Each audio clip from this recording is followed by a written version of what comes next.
Hello, we have a lot to talk about today and little time because it's 40 minutes until bedtime and I like to sleep from time to time. Let's get through this quickly.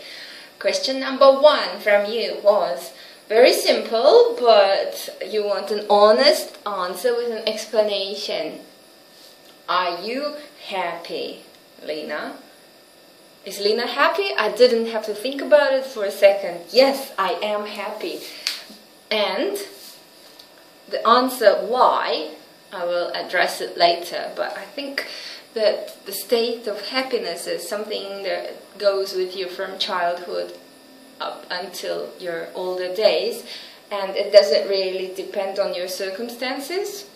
Funny enough, I can feel that the level of happiness has always been pretty much the same throughout my life, although in environmental issues, you know, in the environment around me and the people, and of course we have bad events and good events and it was all up and down like in any other normal life, but the level of happiness managed to stay the same.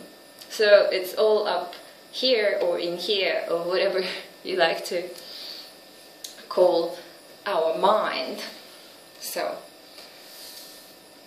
that leads to a conclusion that happiness is not really about what's going on out here, but what's going on in here. So think about that.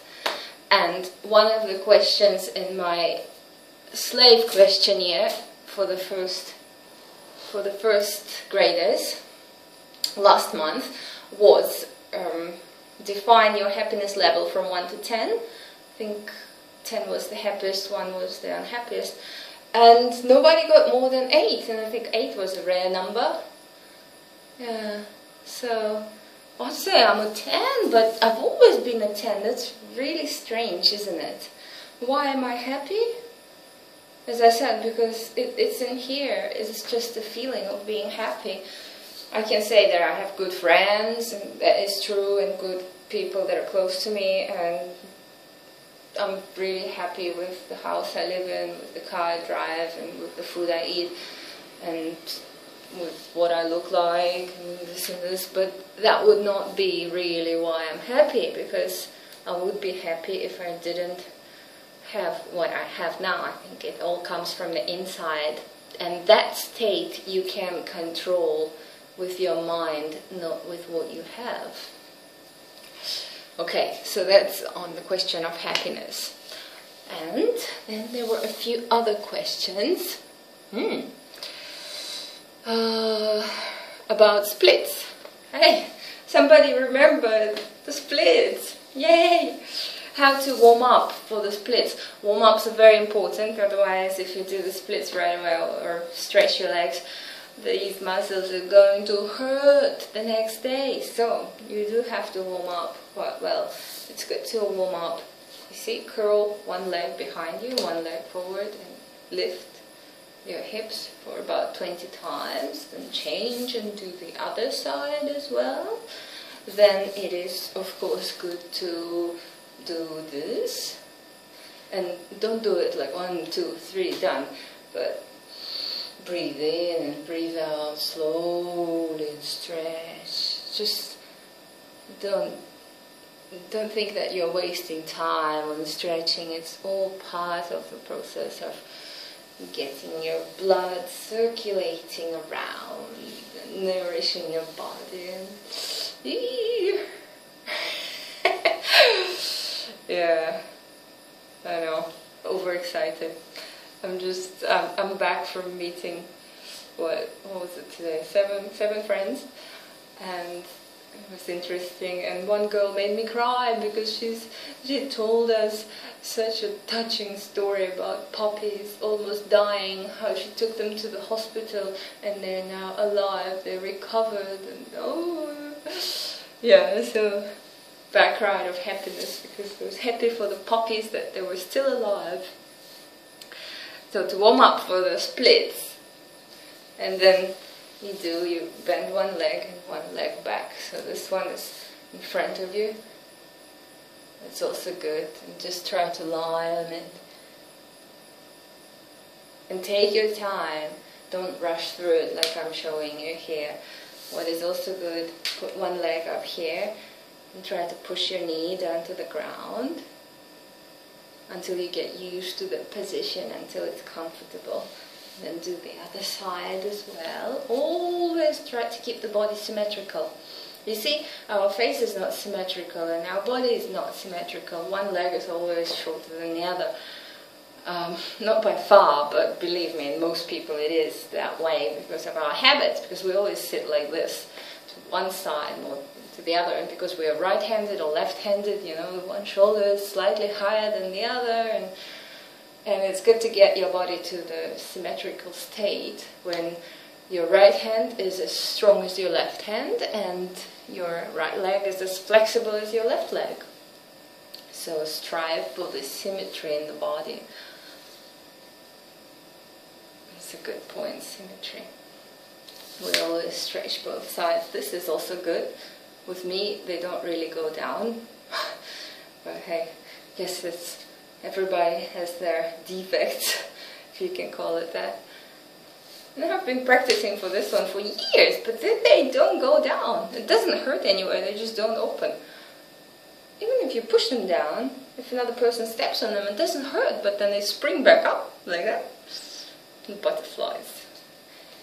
And after you have warmed up for about 10 minutes, yeah, that's as long as it takes for the warm-up, then you can do the middle splits, but don't rush it.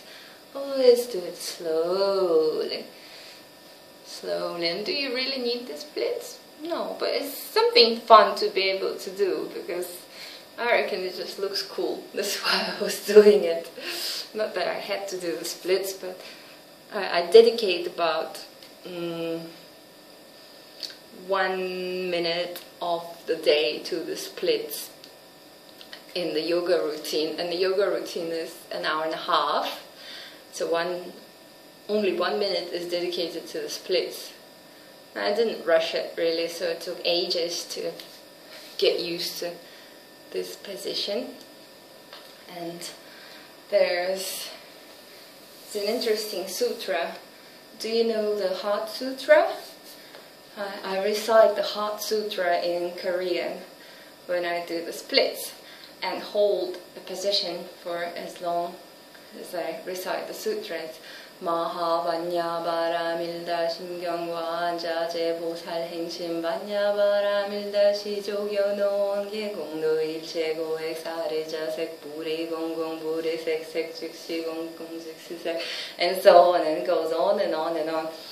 And it's also a good way to not forget the sutra, because I don't want to forget it. I used to study Chinese characters by learning that sutra. It's in Korean, but it's in Chinese characters, like ancient Chinese characters. So it's a good way to remember about 200 Chinese characters as well. Just an exercise for a brain, not that you need them in life, but hey.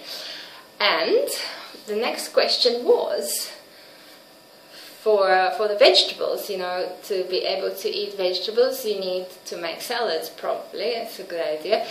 But what to do about the sauces, because all you get in the supermarkets, you know, they have preservatives and color and flavor and smell and whatever else additives. So you don't really want to be eating that, because all that good use from the vegetables is going to be destroyed by the bad influence from the sauces, and we want for it to be good, right? So, natural sauces. I have asked my nutritionist friend for some ideas for recipes for the sauces, so I will email them to you. The only sauce I use is naturally brewed soy sauce without anything else, and lime juice and Himalayan salt or sea salt, and just mix it all together. But there are so many ways to make different sauce, and my friend Osha, she's really good at this. She makes really yummy stuff. I don't know how, but apparently it's not too complicated. If you have a recipe and you can follow it, it's quite easy. So we'll get that hopefully tomorrow, because I saw her tonight, and maybe she'll get back to me tomorrow or the day after. And about good people and bad people, that there are really no bad people because everybody's unique in their own way. Well, truly agree with you, there aren't any bad people in this world. Well, you probably think, what about the criminals who kill people and are now in prison? But if we were those people and we had all the circumstances of their upbringing and their environment and their life would probably be the same, right? We're all born good, and then some of us get into an environment which ain't so good for us, so I guess it affects the people we are. But whenever I meet a new person, I'm totally open to them, and I am 100% sure that I can trust them and that they're a good person. I don't doubt them from the very beginning. And then one by one, well, if they lose my trust, they lose my trust. I sort of move away from them, but I never judge them. I don't say they're a bad person. Maybe they're just not the right person for me to be around them. But hey, maybe they're right for somebody else to be around with, right? So can't really judge anybody. And the idea of good and bad. Hey, the funny thing is, good and bad, talking about good and bad. You know, when Thai people say the weather is good, and you look outside, it's like cloudy and foggy, and that's called good weather, because it's not sunny and it's not hot. And when Westerners would say it's good weather, they probably mean like really sunny and hot, and there's no wind or fog, or yeah. So it's all in the mind, and concepts and culture and climate, the good and the bad, and how can we judge somebody else is bad and somebody else is good? Then I think you know this feeling when you're going to sneeze, but you know, maybe you're going to sneeze, excuse me. Bless me, thank you. Okay. Also, a question about air conditioning and how I don't use any air conditioning. I never used it, and do I not feel hot? No, I don't feel hot. Because you are a natural air conditioner yourself. And if you use air conditioner in hot climate, you switch off the internal air conditioner inside you, and your body loses the ability to adapt to heat. And when you go outside into the real heat, then you feel like, oh, I want to get back into the room with the air conditioner, and you get huge electricity bills. But hey, don't use it from the first time, don't use it in the car, just open the window. Wind is okay, or like a fan, but the best way to deal with heat is your own internal cooling mechanism, and it's in all of us, and the body is naturally made to adapt to heat. So being in hot climate is not that bad at all, because if you train yourself to get used to it, then you'll be fine. Yeah.